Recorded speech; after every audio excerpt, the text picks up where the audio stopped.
যারা আপনাকে দুর্বল করে দেয়, যারা আপনার জীবনে কাঁটা হয়ে দাঁড়াতে চায়, সেটা মিষ্টি কথা বলে হোক বা সত্যতা করে হোক, তাদের থেকে হাজার হাত দূরে চলে যান।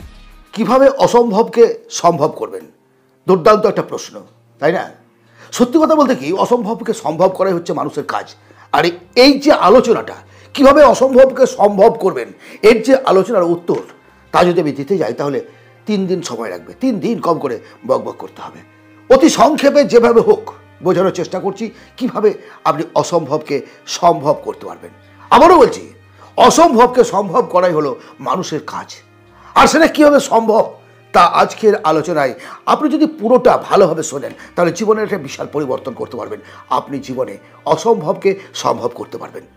আমার মনে হয় আজকের এই ভিডিওটি এই চ্যানেলের সবচেয়ে গুরুত্বপূর্ণ একটা ভিডিও, কারণ আপনার জীবন পরিবর্তনের ক্ষেত্রে এই ভিডিওর মূল্য অনেক অনেক অনেক বেশি। আসলে আমরা অনেকে চাই জীবনের পরিবর্তন এবং জীবনে অনেক কিছু পেতে, সফলতা বলুন, অর্থ বলুন, বন্ধুত্ব বলুন, কিন্তু পাই না। অ্যাকচুয়ালি কেন পাই না? কেন না পাওয়ার মূল কারণটা কি? কারণটা হচ্ছে অসম্ভব যে ব্যাপারটি, এর যেমন আমরা মুখে বলছি সেটা আমরা বুঝি না। আপনার জীবনের অসম্ভব কোনটা? কোন অসম্ভবকে আপনি সম্ভব করতে চান? জানেন কি? জানেন, আমরা যদি একটা রেস্টুরেন্টে গিয়ে বলি যে স্যার আমার খিদে পেয়েছে, খেতে দিন, আপনি যতক্ষণ পর্যন্ত না তাদেরকে নির্দিষ্ট করে কি খেতে চান না বলবেন, তারা কোনো খাবার আপনার দেবে না, কোনো প্লেট এসে আপনাকে দেবে না। আপনাকে বলতে হবে যে আপনি কী খেতে চান। আপনি ট্রেনের টিকিট কাটতে গেলে আপনাকে বলতে হবে যে আপনি কোথায় যাবেন। একটা টিকিট দিন, কোথাও একটা যাব, হয় না, RPF মেরে আমরা বার করে দেবো ওখান থেকে। সো জীবনে অসম্ভব কোনটা সেটাকে আগে ঠিক করুন। তো কোন অসম্ভবটা আপনি সম্ভব করতে চান একবার ভাবতে পারেন, তাহলে আপনার লক্ষ্য স্থির হয়ে গেল। আপনি এবার সহজে সেই জায়গায় পৌঁছাতে পারবেন, সহজে পৌঁছাতে পারবেন। আমরা অনেক স্বপ্ন দেখি, জীবনে বড় হব, জীবনে অনেক কিছু পাবো। রাত্রিবেলা স্বপ্ন দেখলাম, দিনের বেলা স্বপ্ন দেখলাম, বা যখন কোনো একটা মোটিভেশন ভিডিও দেখছি তখন স্বপ্ন দেখলাম, বাট পরের দিন সকালবেলা যখন ঘুম থেকে উঠছি ভুলে যাই। কেন ভুলে যাই? আমরা ভাবি এটা কি আমার দ্বারা সম্ভব, এটা কি আমি পারবো? অসম্ভবকে সম্ভব করা যদি মানুষের কাজ হয় তাহলে আপনি পারবেন, আপনি পারবেন, আপনি পারতে হবে। এই যে পারতে হবে এই কথাটা আমি বলছি শুধুমাত্র এক কানে ভরে এক কানে বার করে দেবেন না। আজ থেকে আপনি আপনার উপরে 100% বিশ্বাস রাখুন যে আমি পারবো, আমার দ্বারা সম্ভব, এবং আমি পারবো পারবো পারবো। একটা মানুষ পাখির মতো বিমানকে আকাশে উড়িয়ে নিয়ে যাচ্ছে, একটা মানুষ জলের ওপরে নৌকা ভাসিয়ে বেরিয়ে যাচ্ছে। মানুষ কি পারে না, কি পারে না মানুষ? শুধু আত্মবিশ্বাসের অভাব হয়, আত্মবিশ্বাসের অভাব। আত্মবিশ্বাসটাকে জাগাতে হবে। এই যে দুর্বল মানসিকতা, আমার দ্বারা হবে না, আমার দ্বারা সম্ভব না, এমন ভাবনা থাকলে আপনি জীবনে কিছু করতে পারবেন না। আপনি ভাবুন না, অসম্ভবকে সম্ভব করার জন্যই তো মানুষের লক্ষ্য এবং এই যে জেদ, আত্মবিশ্বাস, লক্ষ্য এবং আত্মবিশ্বাস একত্রিত করেই তো মানুষ সফল হয়েছে। শাহরুখ খানের কথা ভাবুন, সচিন তেন্ডুলকরের কথা ভাবুন, রজনীকান্তের কথা ভাবুন। আমি কেন কথাগুলো বলছি, নামগুলো কেন বলছি? তারা কিন্তু জীবনে অসম্ভবকে সম্ভব করেছেন। কারণটা একটাই ছিল, লক্ষ্য তাদের ছিল এক, নির্দিষ্ট লক্ষ্যের দিকে এগিয়ে গেছে এবং আত্মবিশ্বাসের সঙ্গে আমাকে পারতে হবে, আমাকে এটা আদায় করে নিতে হবে। সো আপনিও পারবেন। আপনি একটা পরিকল্পনা তৈরি করুন, কতদিনের মধ্যে চান, কিভাবে চান। একটা বছরের লক্ষ্যটাকে ধরুন 1 বছরে আপনি এই জায়গায় পৌঁছাবেন, এটা আপনার লক্ষ্য। টুকরো টুকরো করে ভাগ করে নিন, অর্থাৎ 365 দিনে আপনার লক্ষ্যটাকে ভাগ করুন। কখনোই একসঙ্গে 365 দিন পরের ফলটাকে চেষ্টা করবেন না আদায় করার। শরীর গরম থাকতে থাকতে যদি সমস্ত কিছু পেতে চান 24 ঘন্টার বেশি এম রাখবেন না। আজকে 24 ঘন্টা আমি কী কী করবো, সকালবেলায় উঠে একটা ডায়েরিতে লিখুন আজ আপনি কী কী করবেন, কী কী করবেন সেটা লিখুন, এবং সন্ধ্যেবেলায় মিলিয়ে নিন সেগুলো হয়েছে কিনা, কেন হয়নি, কৈফিয়ত চান এবং সেখানে উত্তর লিখুন। লিখিতে হবে না, মস্তিষ্কে নয়, মস্তিষ্কে নয়, আপনাকে লিখিতভাবে এটা করতে হবে। প্রতিদিনের টুকরো টুকরো কাজগুলোই, প্রতিদিনের ধাপ ধাপ এগিয়ে যাওয়াগুলোই আপনাকে একসময় বড় লক্ষ্য এনে দেবে, বড় অ্যাচিভমেন্ট এনে দেবে। আপনি আপনার লক্ষ্যে পৌঁছতে পারবেন। জীবনে সফল হতে গেলে সব সময় একসঙ্গে অনেক কিছু পাবো এটা ভাববেন না। অ্যাচিভমেন্টের জন্য, আচ্ছা আপনি মনে করুন দোতলার ওপরে উঠবেন, আপনি আপনার ছাদে উঠবেন। ছাদে ওঠার জন্য কি আপনি নিচের থেকে লাফ মেরে উঠে যাবেন? না, ধাপ বাই ধাপ, স্টেপ বাই স্টেপ, কতগুলো সিঁড়ি অতিক্রম করে তারপরে আপনি আপনার লক্ষ্যে পৌঁছাবেন, ওপরে পৌঁছাবেন। এটা জীবনের ক্ষেত্রেও প্রযোজ্য। জীবনে যা কিছু চান, যা কিছু পেতে চান, লক্ষ্য স্থির করেছেন, পরিকল্পনা করেছেন, আত্মবিশ্বাস তৈরি হয়েছে, এইবার আপনার লক্ষ্যটাকে যেভাবে পৌঁছতে চান, যেটা ওই রাস্তা, টুকরো টুকরো করে ধাপ বাই ধাপ, স্টেপ বাই স্টেপ ভাগ করে নিয়ে এগিয়ে চলুন, পারবেন। আপনি পারবেন, আমি জানি আপনি পারবেন। চলার পথে ব্যর্থতা আসবে, হতাশা আসবে, বেদনা আসবে, যন্ত্রণা আসবে, পড়ে যাবেন, আপনার ফেলিওর বলে মনে হবে, কিন্তু না, আবার উঠে দাঁড়ান, ফেলিওর থেকে শিক্ষা নিন। পড়ে গেলেন, ফেলিওর হলেন, দ্যাটস নট এ ম্যাটার, এটা স্টেপ, একটা ফার্স্ট স্টেপ, জীবনের একটা স্টেপ, সফলতা একটা স্টেপ। আপনার ফেলিওর থেকে আপনাকে শিক্ষা নিয়ে আবার দাঁড়িয়ে দিতে হবে। আপনার অধ্যাবসায়, আপনার জ্ঞানের দ্বারা আপনি এগিয়ে যাবেন। জ্ঞান সঞ্চয় তো সেইখান থেকে হয়, এডুকেশন সিস্টেম থেকে।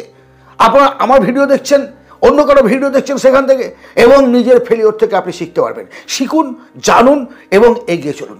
কখনোই নিজেকে দুর্বল ভাববেন না। অধ্যাবসায় এবং পরিশ্রমের দ্বারা মানুষ যা কিছু চাই তাই পেতে পারে, আপনিও পাবেন। আরও একটা বিষয় হলো লক্ষ্যভ্রষ্ট হওয়ার, পথভ্রষ্ট হওয়ার। সেটা হচ্ছে, আমি জীবনে কিছু একটা চাই, তো আমি একটা লক্ষ্য স্থির করেছি যে আমি একজন ডাক্তার হব, বা আমি একজন অ্যাডভোকেট হব, বা বিজনেসম্যান হব, বা একটা বড় সার্ভিসম্যান হব। এই যে লক্ষ্যটা, এই লক্ষ্যে পৌঁছানোর জন্য যেটা প্রয়োজন সেটা কি? জ্ঞান অর্জন করা। আজ থেকে আপনি যেটা চান সেই বিষয়ে নিজেকে পূর্ণ জ্ঞানী তৈরি করুন। পূর্ণ জ্ঞানী তৈরি করার পর তারপর কাজে নামবেন, সে কথা কিন্তু বলছি না। আপনি যখন কাজে নেমে পড়বেন, যখন আপনার লক্ষ্য স্থির হয়ে গেছে, আপনার 30% নলেজ নিয়েই আপনি কাজে নামান। যখন কাজে নামবেন, ফেলিওর আসবে, শিখবেন, আরও এগিয়ে যাবেন, একটা সময় আপনি 100% জ্ঞানের সঞ্চয় করবেন, এবং তখনই দেখবেন আপনি 2000% সফল হয়ে গেছেন, 2000% সফল হয়ে গেছেন। এগুলো আমরা করি না। আমরা একটা জিনিস চাই, কিন্তু সেই বিষয়ে তো আমাকে অধ্যয়ন করতে, পড়াশোনা করতে হবে, সেই বিষয়ে আমাকে নলেজ সংগ্রহ করতে হবে, সেই বিষয়ে সফল মানুষ যারা, তাদের থেকে জ্ঞান নিতে হবে। সেই মানুষটা অসফলও যদি হয় এবং সে যদি চেষ্টা করে থাকে, তবুও জ্ঞান নিতে হবে। কারণটা কি? একজন সফল মানুষ আপনাকে জ্ঞান দেবে কীভাবে সফল হওয়া যায়। একজন অসফল মানুষ আপনাকে জ্ঞান দেবে কেন সে অসফল হয়েছে, কোন কোন ভুলগুলো জীবনে এগিয়ে চলার ক্ষেত্রে আপনার করা উচিত নয়। আর আমরা সেটা করি না, আমরা ভুল করি। এমন কারো কাছ থেকে বুদ্ধি নেই যে এই ব্যাপারে আপনার যে রাস্তা, সেই রাস্তার ব্যাপারে কিছুই জানে না। একজন শিক্ষক বিজনেস সম্পর্কে আপনাকে কি বলবে? একজন বিডিও অফিসের ক্লার্ক, সে আপনাকে কি জ্ঞান দেবে যে আপনি কিভাবে আপনার মেডিসিনের দোকানটা চালাবেন? ক্যালকুলেশন করুন, জীবনে বুঝুন, বোঝার চেষ্টা করুন।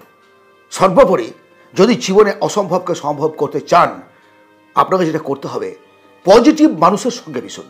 যে মানুষগুলো আপনাকে তুই পারবি না, তোর দ্বারা হবে না, এটা অসম্ভব কাজ, এই ধরনের আলোচনা করে, তার থেকে দূরে সমমস্তিষ্কের মানুষ চাই, এবং তারা আপনাকে অনুপ্রেরণা দেবে, এমন মানুষের সঙ্গে বন্ধুত্ব করুন।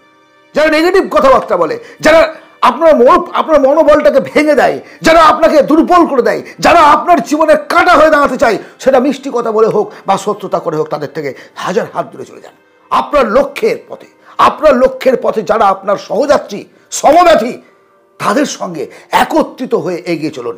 একতাই বল, ইউনিয়ন ইজ স্ট্রেংথ। ইয়েস, একতাই বল, এগিয়ে চলুন একসঙ্গে সমমস্তিষ্কের পজিটিভ লোকের সঙ্গে। কখনো নেগেটিভ লোকের সঙ্গে মিশবেন না। ইয়েস, জীবনে যা কিছু চান এবং অসম্ভবকে যদি সম্ভব করতে চান, পেশেন্স রাখুন, ধৈর্য রাখুন। রাতারাতি কোনো কিছু হয় না। আপনি জ্যাকমাকে দেখছেন, আপনি দেখছেন ওয়ারেন বাফেটকে, আপনি দেখছেন আদানি, আম্বানি, যাকে ইচ্ছে একজন চাওয়ালা প্রধানমন্ত্রী হয়ে যায়। একজন রাজনীতিবিদ, ছোট থেকে রাজনীতি করা একেবারে দরিদ্র পরিবারের মেয়ে মুখ্যমন্ত্রী হয়ে যায়। কেন সম্ভব এগুলো? অসম্ভব তো এগুলো। এই অসম্ভবগুলোকে সম্ভব করার জেদ তাদের ছিল, এবং পেশেন্স ছিল, ধৈর্য ছিল। মার খেয়েছে, অত্যাচারিত হয়েছে, তারপর পথভ্রষ্ট হয়নি। নিজের লক্ষ্যের প্রতি অবিচল থাকুন এবং পেশেন্স রাখুন, ধৈর্য রাখুন। যে হয়তো বলো রাতারাতি হয় না, আমরা সফলতা রাতারাতি দেখি। একজন মানুষ সফল হয়েছে সেটা আমরা বুঝতে পারলাম, খবরে ছড়িয়ে গেল, বাট এই সফলতার পেছনে কতটা রাত তাকে জাগতে হয়েছে, কতটা পরিশ্রম করতে হয়েছে, তা কিন্তু আমরা কেউ দেখি না। আর দেখি না বলে আমরা জীবনে এগিয়ে যেতে পারি না। আজ থেকে নিজের প্রতি বিশ্বাস যেমন রাখবেন, গোল লক্ষ্যটা ঠিক রাখবেন, পরিশ্রম করবেন, জ্ঞান অর্জন করবেন, অধ্যয়ন বাড়বেন, পরিশ্রমের সঙ্গে সঙ্গে নিজের স্কিল ডেভেলপ করবেন, তার সঙ্গে সঙ্গে ধৈর্য রাখবেন যে আমি পাবো একদিন না। হ্যাঁ, কেউ হয়তো 10 বছরে পাচ্ছে, কেউ হয়তো 20 বছরে পাচ্ছে, কেউ হয়তো 2 বছরে পাচ্ছে। তার নিজের আইকিউ, কোয়ালিটি, ক্যাপাসিটি এবং ওই যে পজিটিভ ফ্রেন্ডস, অ্যাটমসফিয়ার, এই সমস্তগুলোর উপর থেকে নির্ভর করছে আপনি কত দ্রুত সফল হতে পারবেন। আজকের এই আলোচনা যদি আপনার মনের মতো হয়, ভালো লাগে, অবশ্যই একটা লাইক করবেন, কমেন্ট করবেন, শেয়ার করবেন বন্ধু বান্ধবদের মধ্যে। ভালো থাকবেন। পরবর্তী ভিডিওতে আবার কথা হবে। ধন্যবাদ।